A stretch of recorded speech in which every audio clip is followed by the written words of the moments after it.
The following talk was given at Mile High Church in Lakewood, Colorado. Please visit our website at milehighchurch.org. I know for some of us it's just going to church, but I just love that we consciously come together to not only anchor ourselves, but to know a greater truth about ourselves, about one another, about our world. And it's something cool because hopefully we get something out of being here, but I just know that it benefits everyone around us too. So I'm so grateful to be a part of this spiritual community and so glad you're here and so glad I'm here this morning too.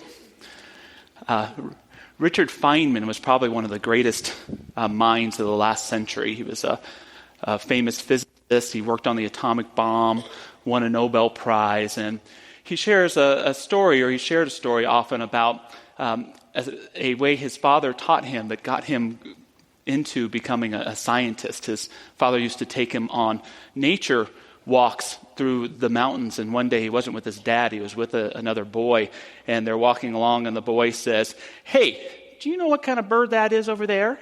And Richard said, "I don't have any idea what kind of bird that is." "It's a brown-throated thrush. Your father doesn't teach you anything." But his father had taught him something. Walking through the mountains one day, he said, "Son, you see that bird over there? It's a Spencer's warbler." Feynman recalled that his father didn't actually know the name of the bird. But in Italian, it's a Chudo lapidida.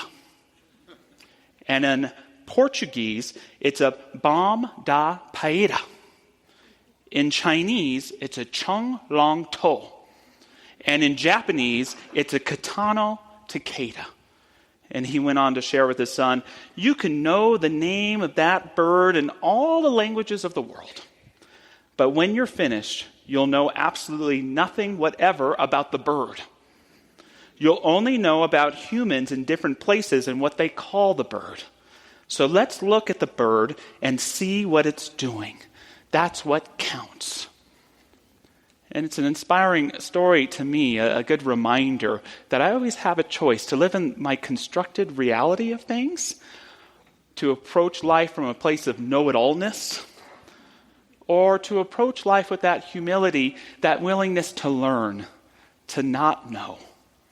And for me, this story isn't just powerful when we apply it to how we experience the natural world, but also to our own personal lives, how we approach our own self-image, how we approach the people that we love and care about, how we approach this world. Because I can tell you, we were not created to be beings of constructed reality.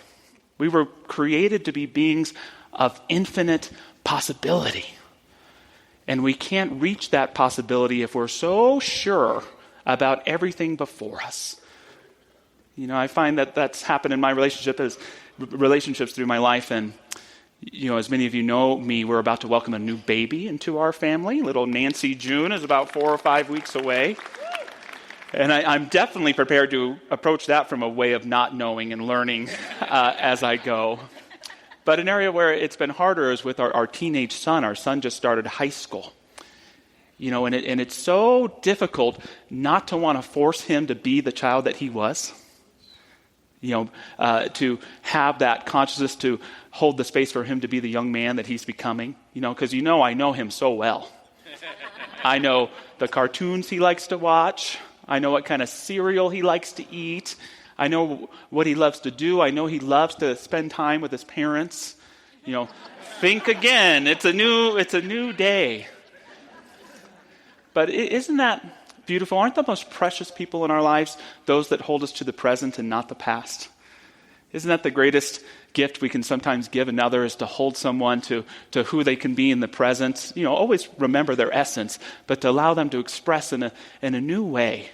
To approach them, not with interrogation questioning, but with the type of question that's awe and reverence versus certainty. I don't know about you, but give me a good question over a good answer any day. I love to live in questions. Not that conclusions can't be good, but answers to me say stop. Questions say go. Answers say stay still. Questions say keep moving. Keep going, keep moving forward. That's one of the reasons why I love our religious science philosophy so much is we have a phrase, open at the top. Open at the top, which means that we thrive on questions. Yes, we can come to conclusions about the nature of the divine and the way life is, but being that life is inherently infinite, we want to be in that state of questioning all the time. It's a lot better than those religions that say, here's the answers, don't question them.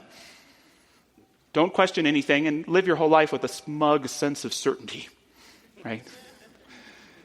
I like that. It's a great time to sign up for Beyond Limits and pester Dr. Roger with your questions, But we're a questioning faith. Martin Fisher, a physician, once said, a conclusion is that place where you got tired of thinking. Are there some areas in your life where you've gotten tired of thinking? Areas where you feel limited within how you see yourself? Mediocrity that you sense in a relationship you're in? A sense of about your everyday life? Perhaps it's not life, but it's you that you need to be looking at. Perhaps there's a greater way to ask a new question, to be in a state of curiosity, to have the willingness to have life transform around you. That's the beauty of these questions. And I know it's the standard spiritual thinking to think that we ask God for answers and God gives us the answers, or that the universe has on the answers. But for me, the universe speaks more in questions. I say, universe, who am I? And the universe says, good question, who are you? What is the meaning of life? What is the meaning of life? You tell me. Is true love real? I don't know. Is true love real? See, it's another thing I love about our religious science teaching is in that age-old debate, is life all predestiny? Was everything meant to be? Between that argument and is everything about free will and volition and choice? We land somewhere in the middle. We believe in what we call co-creation with spirit, co-creation with the divine. We work in tandem with God in the creation of our own lives, our own purpose, our own way of being. The answers are planted like seeds within us, but it's only through curiosity, through practice, and through questioning that we can bring those about in our lives. It's up to us. The universe is always asking you questions, and you are always answering, know it or not. And what you are answering is always becoming. The universe is always asking, you are always answering, and how you answer is always becoming. Does that sound true? So the universe is always presenting us with questions, and today I want to talk about what I'm calling 3 questions for a better life. 3 questions that the universe is asking us all of the time, and it's up to us to be aware of what's coming forward. And the first question that the universe is asking us moment by moment is, who are you? You remember the caterpillar in Alice in Wonderland? Who are you? Who are you? Ramana Maharshi, the great Hindu teacher, used to have satsangs, and people would ask him questions. They'd say, what is the meaning of life? Or what happens when I die? And Maharshi would always turn around the question. He'd say, well, who's asking the question? See, if it's that constructed self, that self that we think we are, that we know isn't quite the whole truth of who we are, it's a different answer than when we're asking from that place of Atman, that place of divine connection, that place of the capital S self, where we're all one. So whatever the question someone would ask Maharshi, to always send them back to self-inquiry, to who we are. And when we have that sense of who we are, we have the only answer that we'll ever need. Maharshi would share, just as a man would dive in order to get something that had fallen into the water, so one should dive into oneself with a keen mind and find the place hence the I originates. When we know who we are and we be who we are, it's easier to live in relationship with this thing called life. Now, I know this question, who are you, can be a slippery one. And I think it's challenging because sometimes we ask it of ourselves in isolation. That's when we wind up chasing our own tail. That's when we wind up doing what Alan Watts said when he said, I know the me that knows that I know that I'm me, but what I'd like to know is the me that knows that I know that I know that I'm me. Whenever we find themselves in that trap. For me, who you are is never a question of isolation. It's always a question of relationship. Who are you in relationship with what is before you? And if you really want to know who you are, ask yourself, who am I in relationship with that which I care about most? With whom I care about most? Who am I in relationship with this thing called life? The big things. And when you can be that, you're answering the universe in a way that feels good to it, that resonates in your heart and soul and helps you be it even more.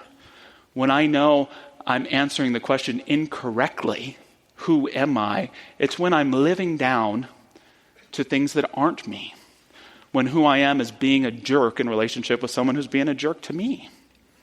When who I am is holding myself back because someone else is holding themselves back. When I'm caught in a self-image of judgment about myself because of a comment someone said or something like that. It's then when I'm not being who I am, when I'm living down to the frivolous. Robert Anton Wilson, a philosopher, said, you are exactly as big as that which you love and precisely as small as that which you allow to annoy you. How many times a day are we making that choice? To live in accordance and be who we are in relationship with what we love, what we value, what we care about, or living down to the everyday nonsense that in the end doesn't mean anything. However, it keeps us from becoming that much more who we are. For the universe is always asking, and you are always answering. And how you answer is always becoming. The second question that the universe is always asking us is, what do you want? Very important question. What do you want? Anybody? What do you want?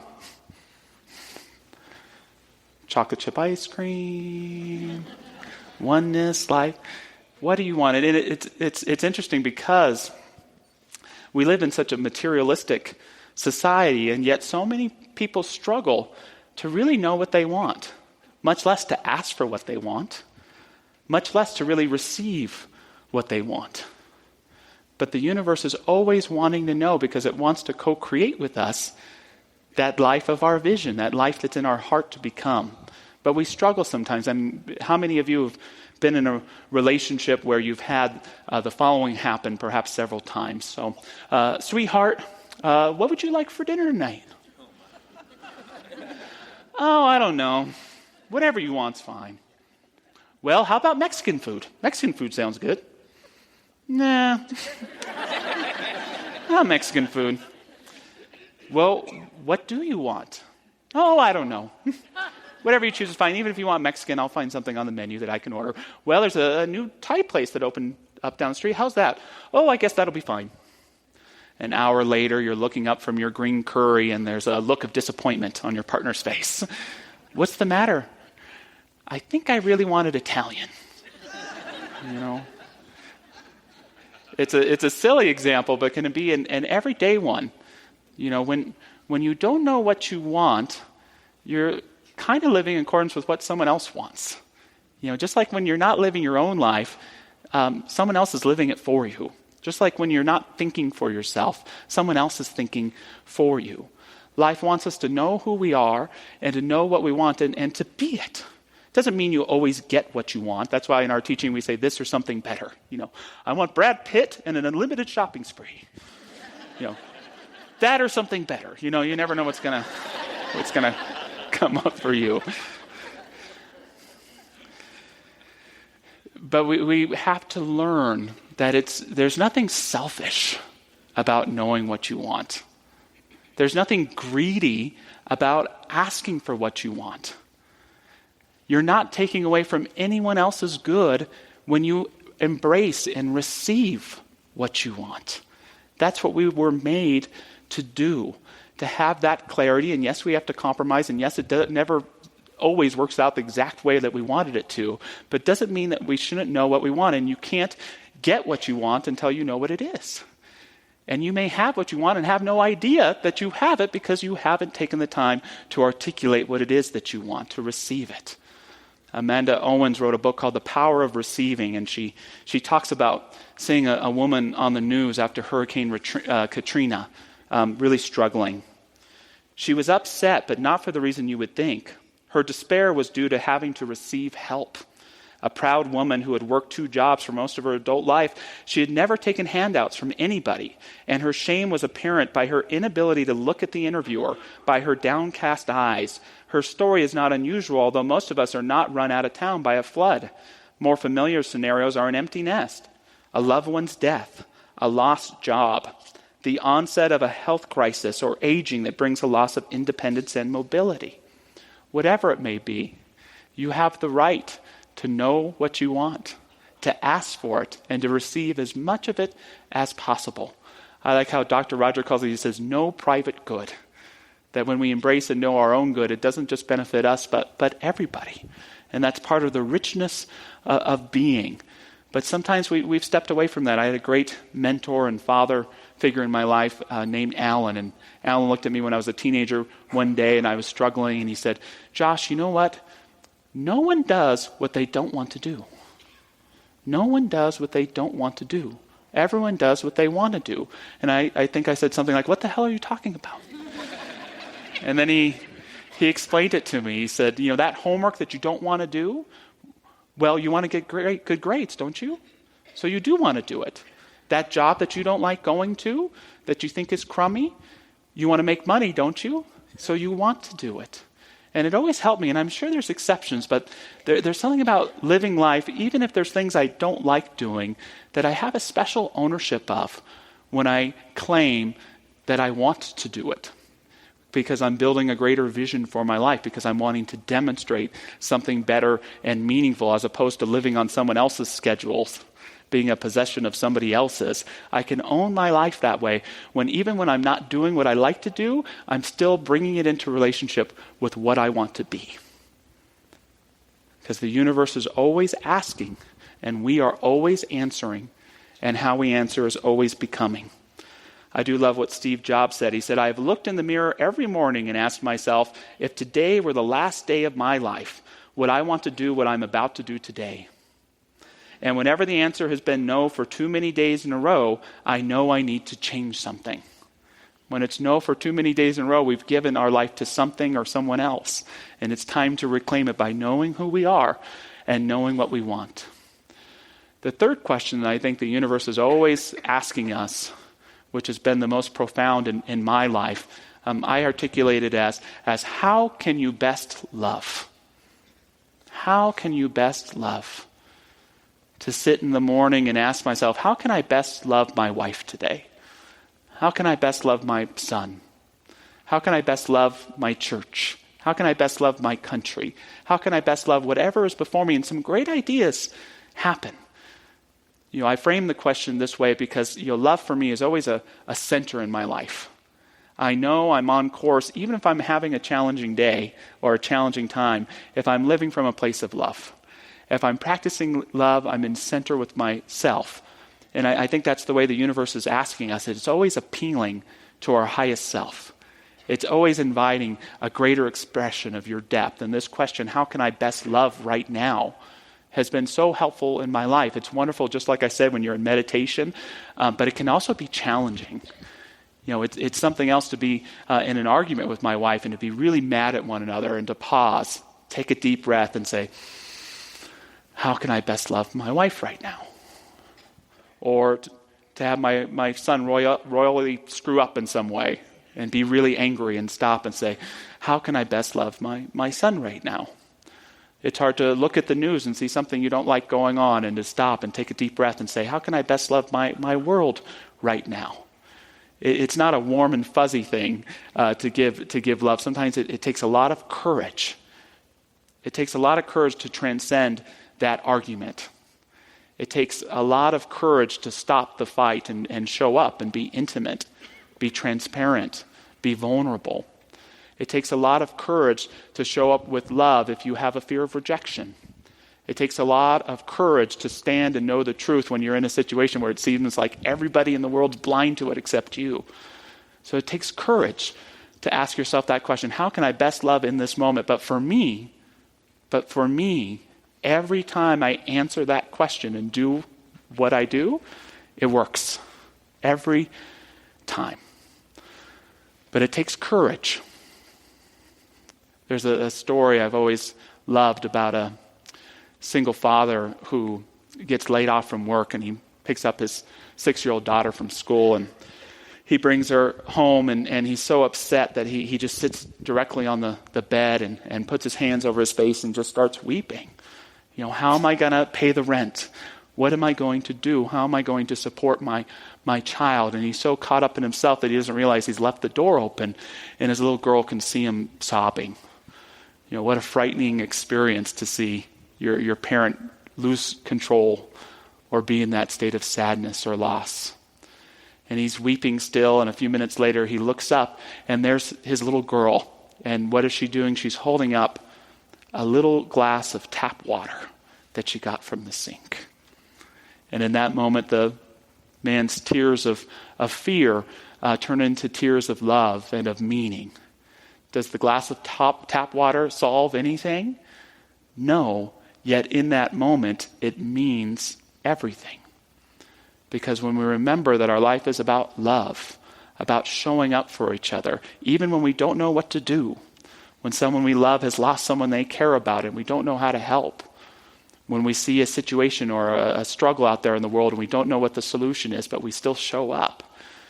That little girl, I wish I had the same bravery she had to look at anything that she could and to find a little glass and to turn on the sink and to fill it up with that lukewarm tap water, to offer something, to offer love through whatever symbol it might mean. And for those of us who've had challenges in our lives, we know there's nothing anyone ever did for us, but it's how they showed up for us that really counted, that really mattered. So it's a great question to ask. How can I best love, even when it's scary? Because I can tell you, I'm so sick of asking myself, how can I best fear right now? How can I best fear right now? Well, I can be controlling. I can be manipulative. I can be argumentative and defensive and trying to be right about everything. The answer to that question has never worked for me.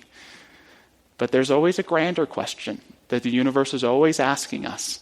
It's always saying, how can you be your highest, most true self right now? How can you be your values? How can you be your virtues? Embody those and be just that. Our founder, Ernest Holmes, he said simply yet profoundly, if the gift of life is already made, then our part must be to accept, receive, believe in, and use it.